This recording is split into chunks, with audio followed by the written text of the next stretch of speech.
Tayo ay maggigita na. Alisin natin yung mantika niya, yung pinagprituhan kasi marami. Diyan na rin tayo maggigita.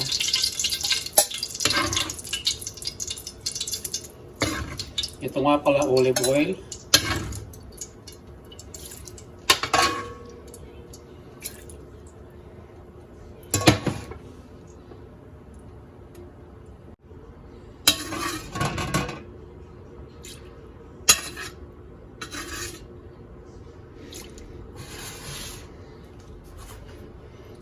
So, unahin natin yung ginger.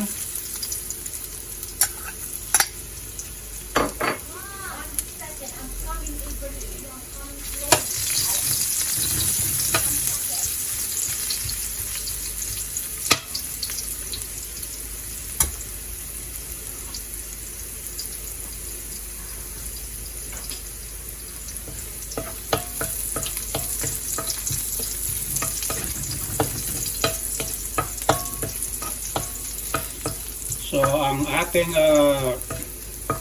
lulutuin ay sarsyadong pampano.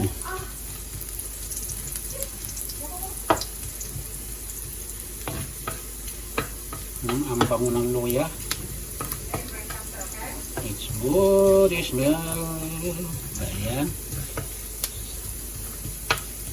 Ito ang pag-alis ng yung kung may kunting lansa pa, aalisin niya. And then, garlic na tayo.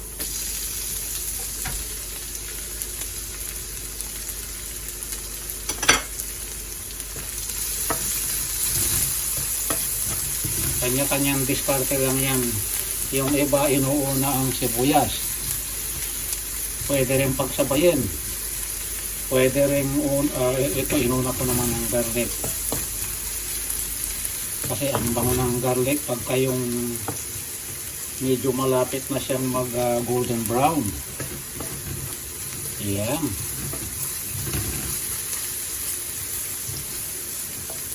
So tamang-tama yung iniwan kong olive oil. So then next is onion. Yung malaki po yan. Ayan.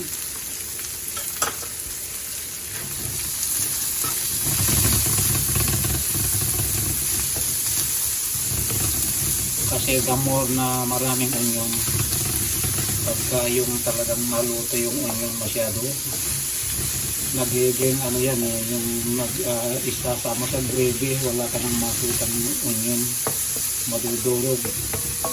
So hayaan po natin na mag golden brown bago ilagay yung susunod. Ayan.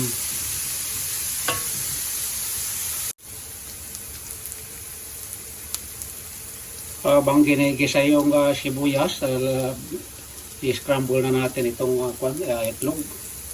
Kasi ilalagay natin ito sa sarsyado mamaya.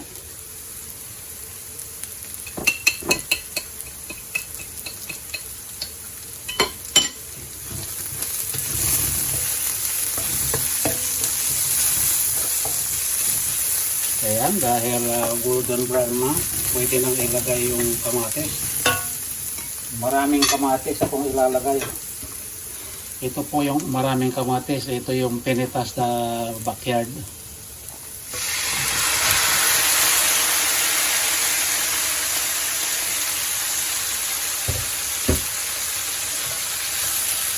So, i-mix natin hanggang sa lutuin nating maigi yung kamatis para maging ano siya yung parang tomato sauce, magiging parang tomato sauce siya. Kulang pa nga yan. Yan, and then hayaan natin maluto yan. Tatakpan muna natin para medyo mapabilis na maluto. Ayan, takpan muna natin. Palitan natin yung takip na nakasingaw.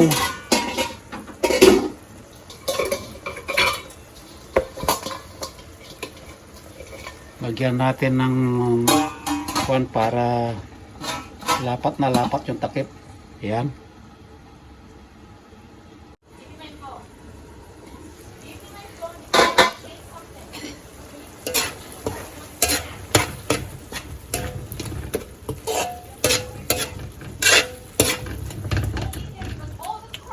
Ayan, lumabas na yung juice niya, yung juicy niya. So juicy, ayan, naluto, halos naluto na.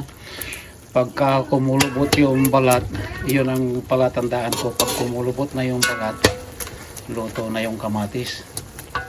So ayan, malapit na.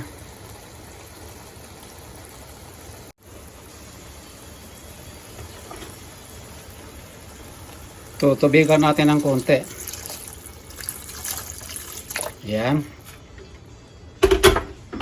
Tapos lagyan na rin natin ng soya sauce. Konti lang, 2 kutsara lang yan. And then lagyan natin ng paminta. Yan, 1 kutsarita. Tsaka asin na 1 kutsarita din. Mamaya na dagdagan ng patis kung matabang kasi may toyo na kanina. At ilagay na rin natin yung seasoning.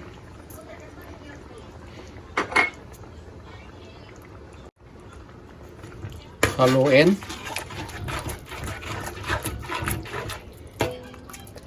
Hayaan natin kumulo for a couple minutes.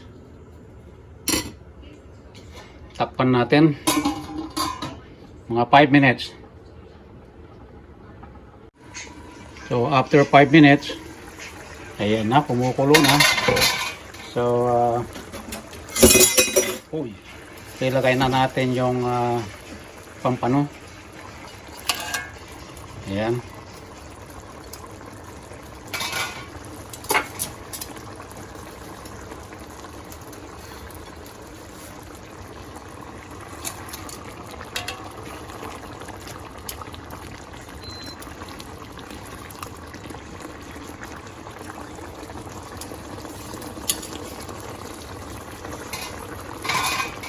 Ipahalang natin kasi malalaki. Yan. So ngayon, para yung texture ng pampano ma-absorb din ng kamatis, at saka yung pampano ma-absorb din niya yung sauce ng kamatis. So tutubigan natin hanggang sa matuyuan yan. Yan. Ngayon, dahil nailagay na yung isda, yung pampano, ayan, iluluhit na natin para ma-absorb ng pampano yung mga ingredients. At saka yung itong magiging gravy niya mamaya, ma-absorb din yung lasa ng isda. So takpan muna natin. kahit na medium lang, ayan, sa medium. So hayaan natin mga 10 to 15 minutes. Pero ano yan, medium lang kasi wag i-high para hindi masunog.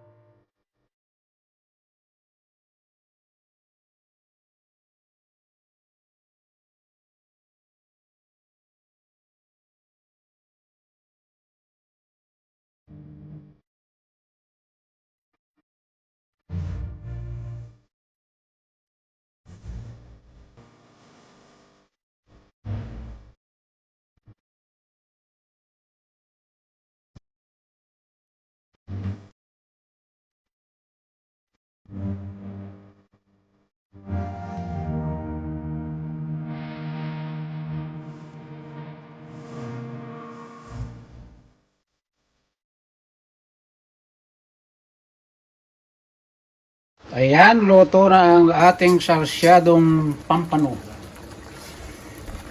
Yan, kung nag-enjoy kayo mga kapatid sa aking pinakita kung paano kung niluto ang sarsyadong pampano, ay huwag kalilimutang i-like, comment, and subscribe my channel, Leonardo De Guerto. At kung hindi pa kayo nakakapag-subscribe, ay huwag kalilimutang i-click ang notification bell para updated kayo lagi sa susunod kong mga video. Ano pa inaantay natin? Thumbs up na po. Ayan, i-turn off na natin. Luto na. Maraming salamat po.